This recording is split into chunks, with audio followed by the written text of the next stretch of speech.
আজ 1 সেপ্টেম্বর। আপনি কি জানেন আজকের দিনে হতে শুরু করে আজকের দিনে হতে কি হয়েছিল? আজকের দিনে 1114 খ্রিস্টাব্দে ইতালির পিসা শহরে বিখ্যাত হেলেনা টাওয়ার তৈরি করা শুরু হয়। আজকের দিনে 1985 খ্রিস্টাব্দে 1912 সালে ডুবে যাওয়া টাইটানিক জাহাজের ধ্বংসাবশেষ উদ্ধার করা হয়। আজকের দিনে 1991 খ্রিস্টাব্দে উজবেকিস্তান দেশটি সোভিয়েত ইউনিয়নের থেকে স্বাধীনতা ঘোষণা করে। আজকের দিনে 1896 খ্রিস্টাব্দে শ্রী স্বামী প্রভুপাদ জন্মগ্রহণ করেন। তিনি ছিলেন একজন বৈষ্ণব ধর্মগুরু। তিনি সারা বিশ্ব জুড়ে বৈষ্ণব ধর্মকে প্রচার করেছিলেন এবং প্রচুর ইস্কন মন্দির তৈরি করেছিলেন। আজকের দিনে 1897 খ্রিস্টাব্দে পরিমল গোস্বামী জন্মগ্রহণ করেন। তিনি ছিলেন একজন বাংলা সাহিত্যিক।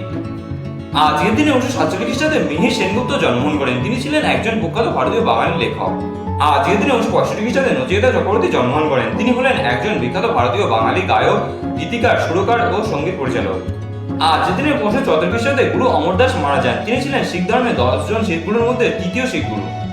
আজকের দিনে 1930 খ্রিস্টাব্দে জীবন ঘোষাল মারা যান। তিনি ছিলেন ভারতীয় উপমহাদেশে ব্রিটিশ বিরোধী স্বাধীনতা আন্দোলনের একজন উল্লেখযোগ্য বিপ্লবী। তিনি মাখনলাল নামে পরিচিত ছিলেন। তিনি 1930 সালে চট্টাকা মস্তকা লুণ্ঠনের সাথে জড়িত ছিলেন। আজকের দিনে 1975 খ্রিস্টাব্দে তারাপদ চক্রবর্তী মারা যান। তিনি ছিলেন একজন বিখ্যাত ভারতীয় কণ্ঠশিল্পী ও সঙ্গীতাচার্য। এছাড়া আজকের দিনটি পশ্চিমবঙ্গে পুলিশ দিবস হিসেবে পালন করা হয়। ভিডিওটা কেমন লাগলো সেটা কমেন্ট বক্সে কমেন্ট করে জানান। ভিডিওটা যদি ভালো লেগে থাকে তাহলে একটা লাইক করে দেবেন। ভিডিও থেকে যদি আপনি নতুন কোনো তথ্য জানতে পারেন তাহলে আপনি আপনার ভিডিওতে শেয়ার করে তাদের জন্য সুযোগ করে দেবেন। এইরকম প্রয়োজনীয় গুরুত্ব সম্পর্কে জানতে চ্যানেলটি সাবস্ক্রাইব করে জানার পাশে থাকুন।